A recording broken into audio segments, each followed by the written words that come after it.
Kaya nga palimit kong banggitin po sa aking pong pagbibinyag. Kapag ako nagbibinyag, linggo-linggo na lang po. Lagi ko inuulit-ulit sa kanila.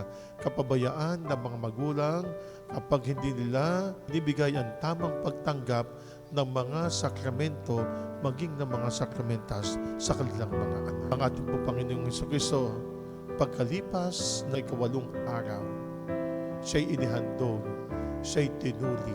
Noon pa man ang ating Panginoong Jesucristo, sa pamamagitan ng pagbibinyag niya, gayon din po si Juan Bautista sa paglilinis ng ating kaluluwa. Ibigay po natin sa ating mga kapatid, sa ating kapwa, ang tamang proseso ng paglilinis. At ganyan pa po, ngayon po tayo nagkakaroon po ng edad, sikapin din po natin na tayo po ay laging malinis sa isip, sa puso, at sa paggawa. Dahil ang ating Panginoong Jesucristo, ang ating Amang nasa langit, sa pamamagitan din po ng ating pong mahal na ina, sinisikap po nila na ang lahat ng nilalang, lahat ng nilikha ng ating Panginoong Diyos, balang araw, makasama niya sa langit na buhay.